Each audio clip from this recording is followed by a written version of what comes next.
Hello and welcome to Avem's awesome aerial adventures against the world being Avem's next door neighbors. In this almost hour-long video, we will see Unos, Citadel, and Hemospectrum defend against the aerial might of the Avem Empire. Welcome to the long compilation of Turn 12's battles.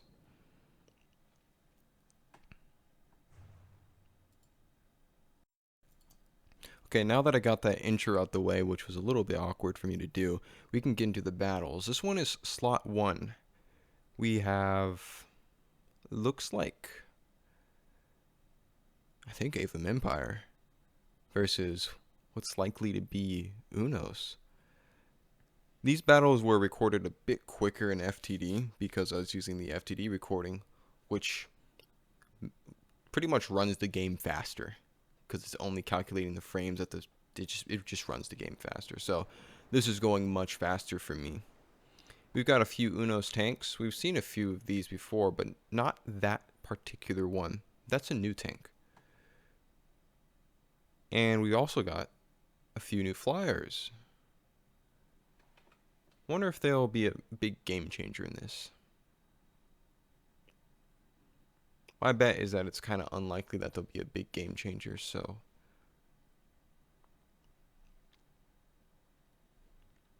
let's let the battle run, see what it does. And of course I took some pictures, so there's going to be a moment where I let all the tanks spawn in their treads, move into position, a little bit slow because I was actually doing it pretty quick. It's just, of course it's slower with that. Yep. Get the new crafts, get the old crafts, get the tanks. Yep, that's what we need to see.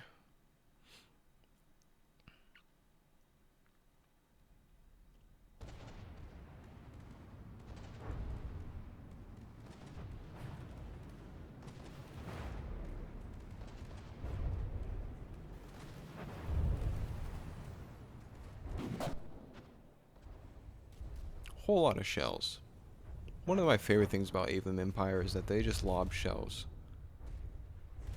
And you don't even need to think about them being good or not. There's just shells everywhere. Volume of fire beyond belief. Yes, please. So good. This does come at a cost, the design philosophy cost, which is that they are naturally glass cannons. So you'll see a lot of them drop out the sky. Post note, and probably not as important, there was one extra fleet spawned in this that really wasn't supposed to be spawned. Oh, see, look, the cram bomber. It just bombs. I love that. I think I mentioned at that point, I love that. It's just so cool. You don't even need to think about your crafts being good. You just do something that you think is cool. That's so fun. I wish I could do that. And then the craft fell. But yeah, so there was an extra fleet on Avem Empire's side spawned in on this, and the fact that this video is unchanged shows you that I didn't worry about it. Ooh, some collision damage there. That carrier is doing a good job being target prio bait. Target prio bait is a very important strategy in fleet gameplay.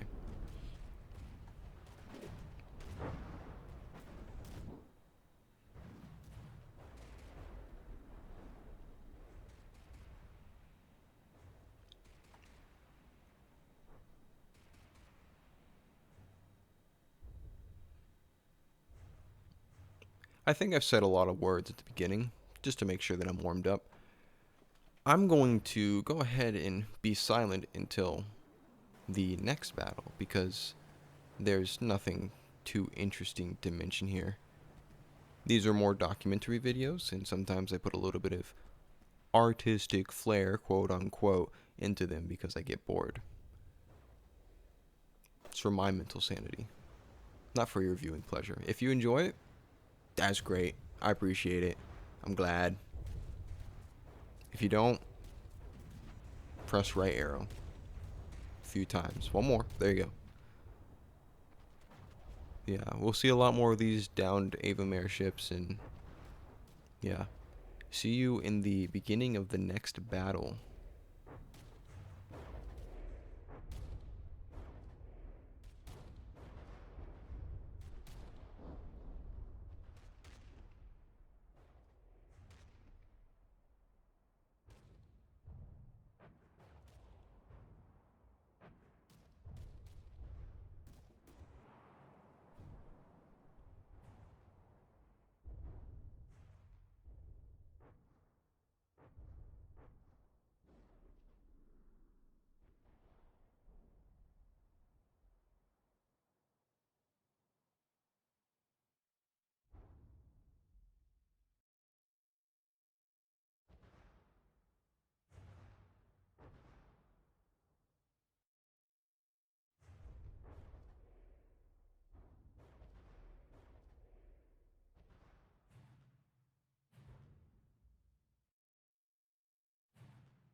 So, that was the last battle. This is slot 2. You'll notice I did a transition there. Did you like it? Probably is much better than just a harsh cut to where I need to be. This is battle slot number 2. That fleet is the same one that was spawned in slot 1, which means that it should be dead. This is the only battle I was supposed to partake in, and I was kind of secretly wishing that it just died in this battle so I don't need to be like, compensation, I screwed up, you need to, I'm gonna reduce your health by the, no. I pretty much was like, just make it easy and die. I don't care if you win this battle. I don't want you to win this battle. But you'll notice that there's a ramming craft, and it's going against a circler, and we've got a whole bunch of broadsiding crafts and a few crams. The thing about ramming craft is that they have to be fast. They have to not be slow. They have to use ramming guidance, and I don't think that the ramming craft here uses any of those techniques. So it's simply not going to get in range. It's just going to be lobbing shells at it and all this stuff. But a few cram shells do manage to hit. It's not like it's an impossible battle. It's just one where you're severely, fundamentally, you have a fundamentally bad design against it, just at the concept level. At the execution level, the concept level is like, if you just made it faster, sure. But fast circler versus slow broadsiders and one slow rammer. Yeah, your crams are going to have the best hit rate. It's kind of crazy. Similar to last battle, I'm going to shut up until the next battle, for I am short on time. If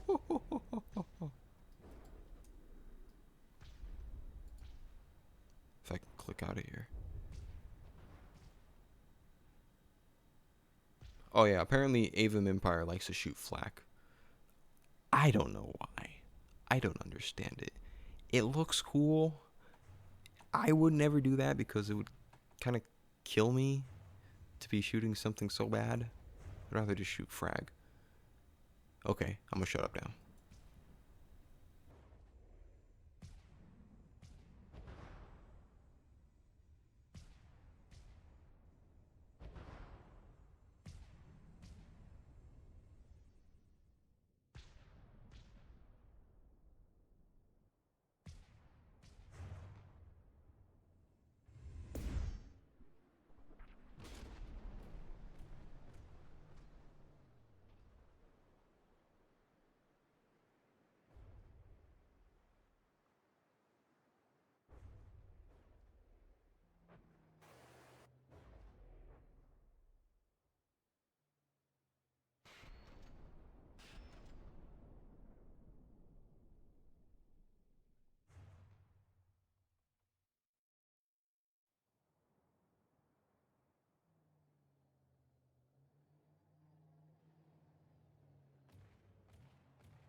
And there's the end of that battle. We move on to slot 3.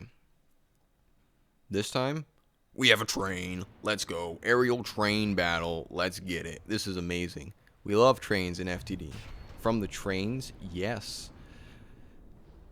I don't think I could channel any more of that energy. That's kind of hard for me to do. But we've got 4 of the smaller looking aerial crafts. I'm not quite sure what style they are or what to call it, but they're very similar to the other one in the previous battle, except smaller. They're cool looking crafts. I like the style.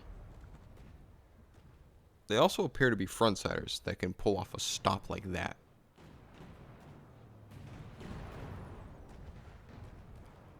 And they also seem to have a few issues. Just a few. I did not restart the battle at that moment because I already restarted the battle before. This is the second take of that. So, yeah. I explicitly spaced them out a little bit just to give them a bit more time to get into position and perhaps minimize the potential collision avoidance issue that they're having, in which they get close to their friendlies or an enemy and they're like, I need to go down, I need to go up, and they just go down into the ground and up into safe air, which results in them slamming into the bottom, which would explain why 2 of them did that in a group of 4. However, that is a QA issue. It did not solve itself on the second try, so I'm not going to give it any benefits. They appear to be much weaker than the bigger one, but what's new? It's a smaller version of it, less firepower, probably the same amount of glass. And it's only slightly a little embarrassing that they're getting hit by Cram as a circling flying craft. I'd make jokes during the recording that if you get hit by Cram with your flying crafts, you should just quit the game. It's a little rude, and it might come off a little bit harsh to people who aren't accustomed to OFTD quote-unquote humor or quote-unquote friendly communication, but crams are notoriously easy to dodge by simply circling them. However, this might not be the case in the future.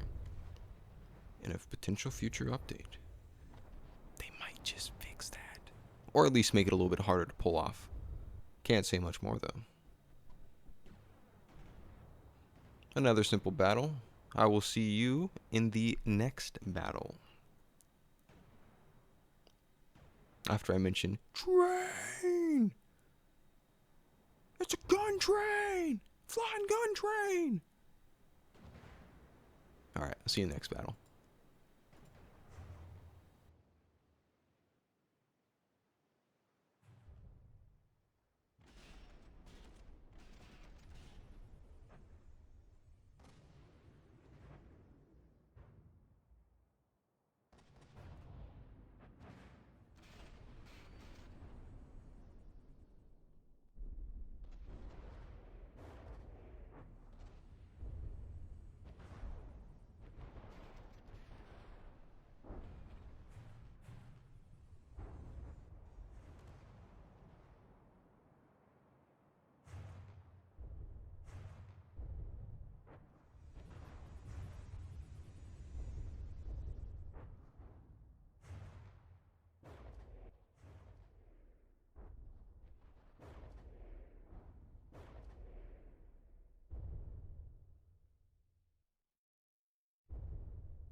Okay, now we have this interception of a resource raiding fleet is what I'm going to call it. Those little gunships from the first battle, they're back in a group of 4 now, and they're fighting against Avem Empire in an interception. If they win this battle slot, they will move on to another battle with East Fleet. I forgot which fleet this is. So, if they win, they'll be dealing with 2 fleets. But from the looks of things, I don't really see them winning. Like, they're kind of standing still. And, like, seriously, if they get hit by Cram and they're that small, it'd be a little embarrassing.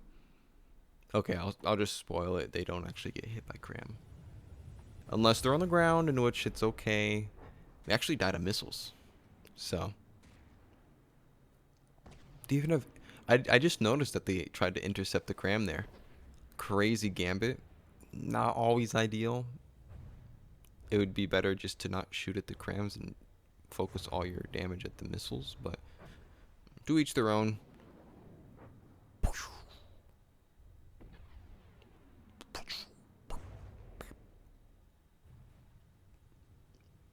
Yeah. Another pretty straightforward battle. Nothing too interesting of note to mention. That cram count I consider a hit because you shouldn't even be getting touched by explosive fuses. So, alright. I will see you in the next battle.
And next battle it is. We have the first defense of Citadel. You'll notice the ground is very spiky. That is lore, by the way. The spiky fields around the towers is the natural ground of Citadel.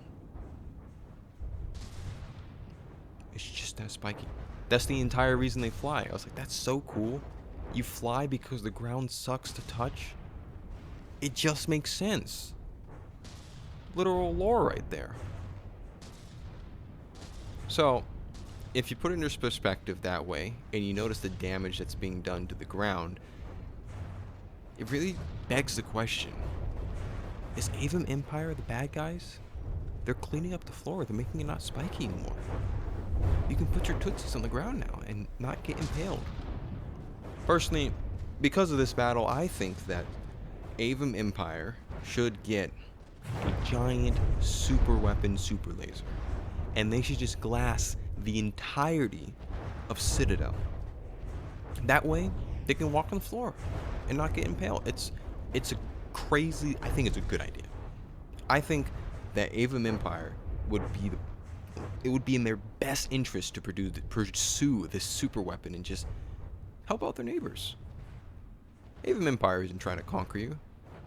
They're trying to make your life a better life. They're trying to make your home a better home. They're trying to make your nation a better place.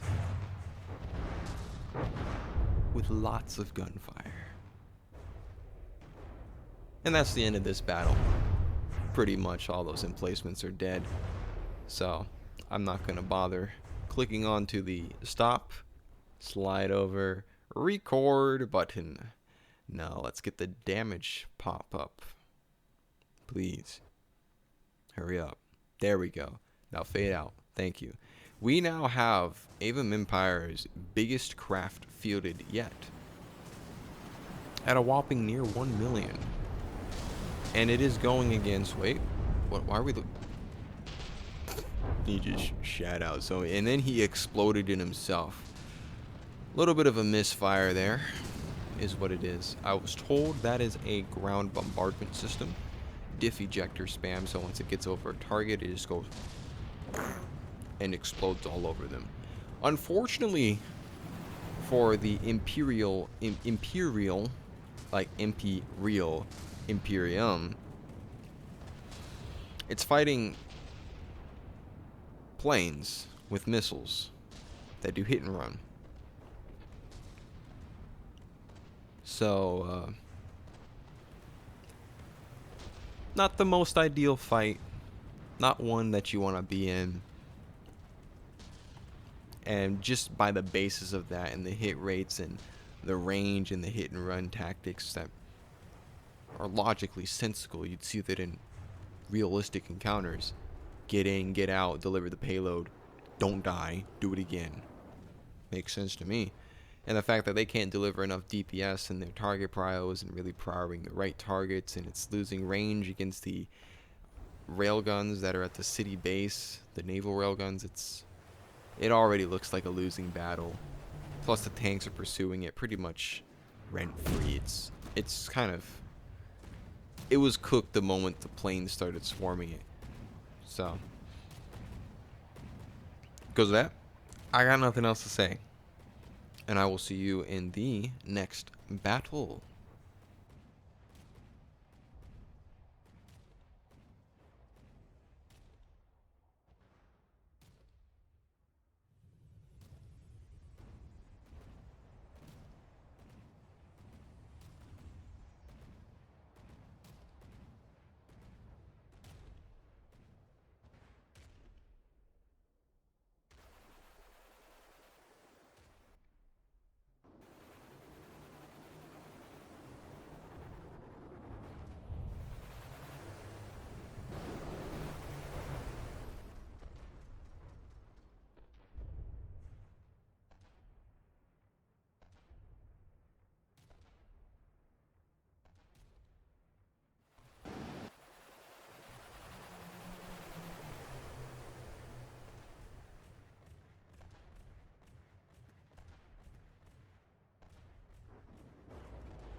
Pretty fun battle, right?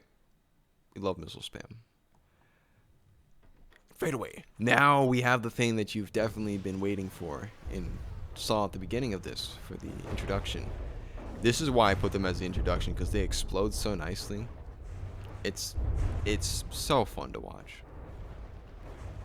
Brisby wanted to make a few infantry crafts because they're just cool, right? You see them run along, you see them do their thing. And you can tell that they're massively decoped. You can see the ERA just falling off at every single shot. But I raise you one benefit of this. I can center my camera to the upper left of the craft, so I can do stuff like this. This is amazing.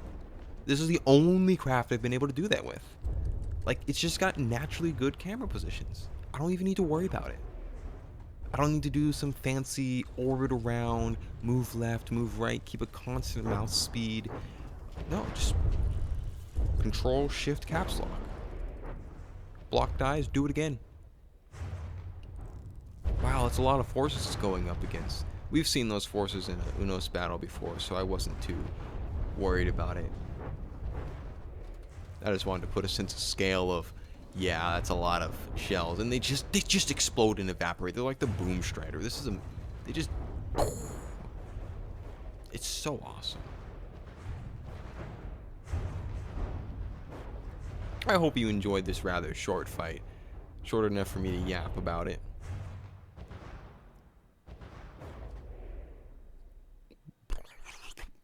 It's perfect. Let's hit the damage screen. And I'll fade out. There we go. And now we have an epic submarine battle. Back-to-back 2 peak battles. This is totally going to be the most awesome submarine battle you've seen, and it's not going to be one where nothing happens and you can't see anything. Oh, fade into another. Oh my. And who edited this? Editing skills so great. Oh, this craft looks cool too. It's got cat ear turrets. Interesting superstructure and a few missiles. For this battle, I turned off the ocean so you can actually see the crafts. And I turned up the weather to be abysmal and the waves to be ginormous. But you can't see the waves being ginormous. This is proper British weather.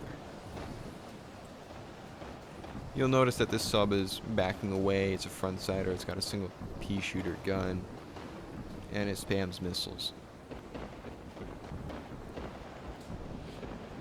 I think they're ASROCs or something, so they go up and then they kind of glide down. I don't really know. I don't even know what ASROC means. It's just a word that I think makes sense. And you'll notice that it's the Unos sub. This is Unos. The shiny one's Unos, and the other one's Avem. Is trying to defend against the missiles. You'll see them explode. At this point in time, I was like, is that all you have? Do you just have APS and missile defense? Because if that's the case, you're going to lose. Why? Because the missiles are already making it through your defenses. Really bad jump over there.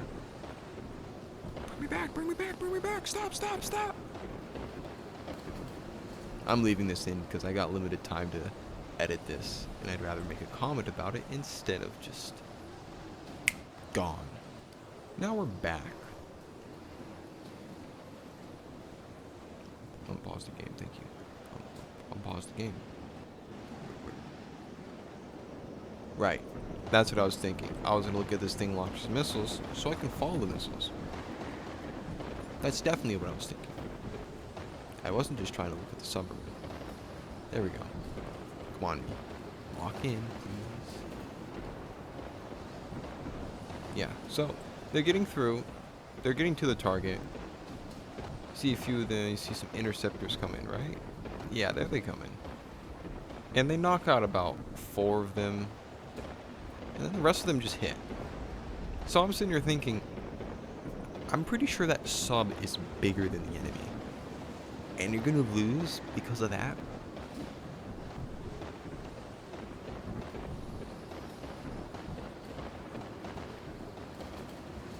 I was like, those better be missiles, right? Those are missiles, right? Nope. Missile defense. Huh? I don't get it. And it's taking the brunt force of its damage, so all the explosive damage, which gets a bonus underwater, is hitting right where the turrets are, which is right at the front, right at the front top. Kind of a stinky bad matchup. I'll let the rest of this run. Feel free to skip to whenever something starts happening, because this battle kind of goes for a little bit too long. And, well, I'll start talking when it gets to that.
Yeah, at about around this time, I was like, oh, it's surfacing? It must be really badly damaged. Ooh, that's going to be really bad because it's not going to be able to do too much against the target. And then in the VC, someone mentioned, hey, you should check the engagement range.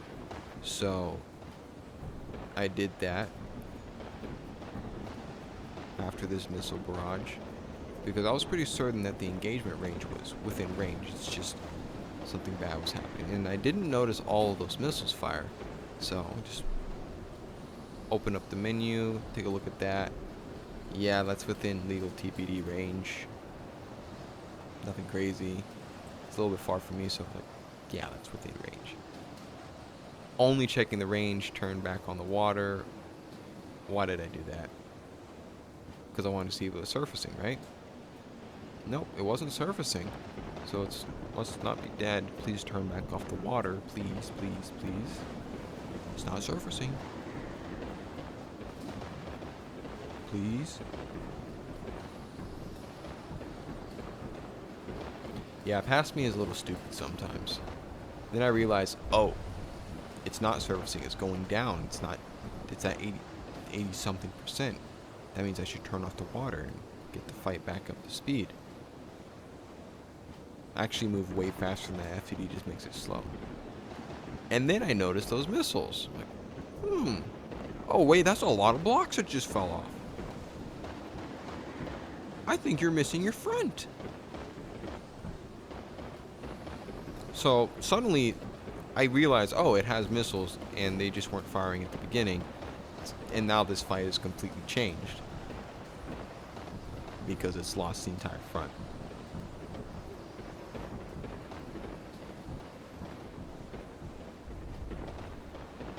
There's a minor difference in missile count. And then I realized, oh man, we're kind of close to land. I hope this ends quickly. Whale Watcher, please die fast. And I think it pretty much dies in like the next 15 seconds. So I'll let you decide if you want to watch that or not. I'm going to skip ahead to, you guessed it, the next battle. See you then.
And to the next battle we are.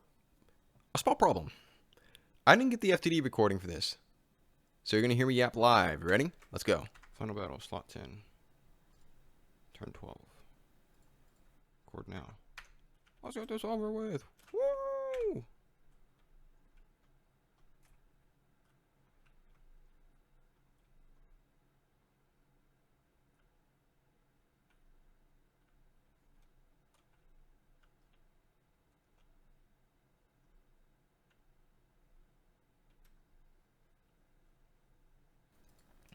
Pretty boring, right? I was very consciously prepared for this to be an FTD recording, so my commentary is quite limited. So much so I can turn down the playback from the video and be certain that I'm not talking over myself. A lot of gunfire. It has the diff broadside that I really love. Those plane bombers have taken out subs before.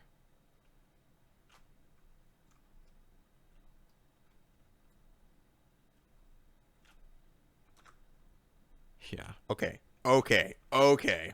Oh my. That is perfect. That is absolutely perfect.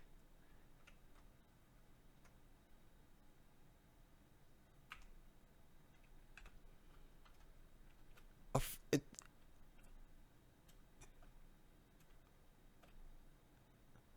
cucked by ACB. That sucks. Perfect air column. Boink. Boink. Boink. I just love it. It's so cool. Like, you would never see that in regular FTD. Like, there's no reason for that. And it's just happened. It's awesome. Nope, don't bring me all the way over there.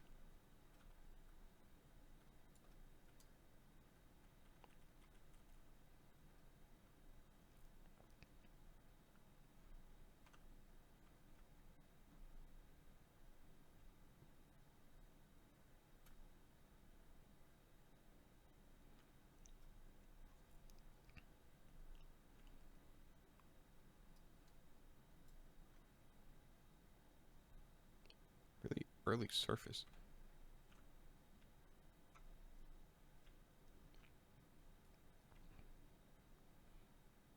Based on the current performance of how this is going, I suspect that Blink Avem would win.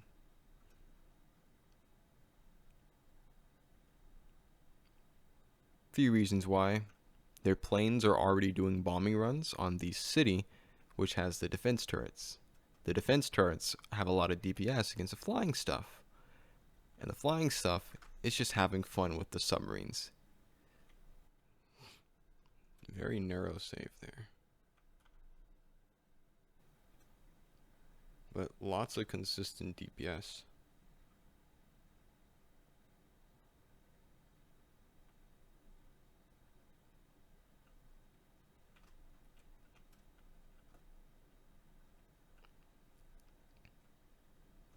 A lot of damage to the carrier. Works as great target prio bait. Life rafts? No. Target prio bait. Yes. One minor design flaw with these is that they're fighting enemies above them and they're waterlocked and all their weapons on the top, so the sheer volume of fire that Avem Empire outputs makes it a very, very big gamble on whether or not your turrets are going to survive. Missiles, on the other hand, safe gamble. Over here? There's that guy. Yeah, so I basically was about to repeat what I already said in the video, because I think the exact same things as I thought just a bit ago. Crazy how that works. In the year 2026.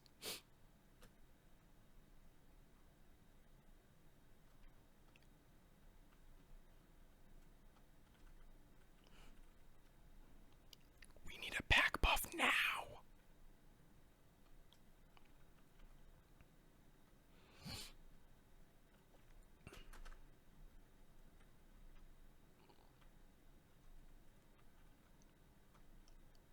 Yeah, you may have been outcosted, but due to superior fleet composition, this became a much closer battle. Where's the broadsider?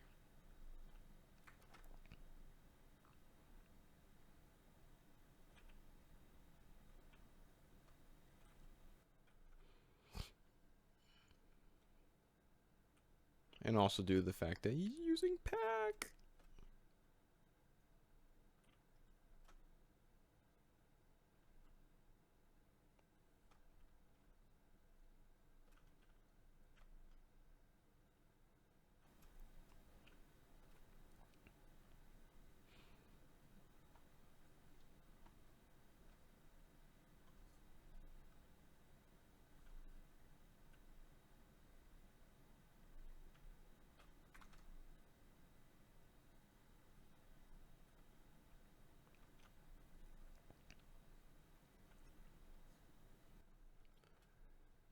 Looks like the rest of the battle is going to be a land siege,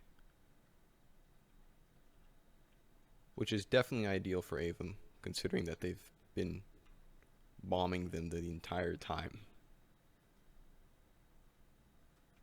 What he said 2, like it's pretty much over.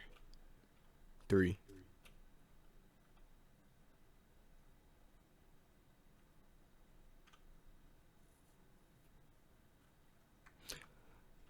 You'll notice a speed up in the gameplay. That is because of FTD recording. I think everything just seems to be going faster. FTD recording. I also want to see the Armageddon do another diff rip if it can. But it might not be able to. Armageddon's probably set to the forward front sighting AI, as it swaps to front sighting when facing buildings and broadsiding when facing moving stuff. Because it's got crayons facing forward. Yeah, but you brought, okay. Interesting gambit. Yeah, I don't know if it's actually good, but it's cool.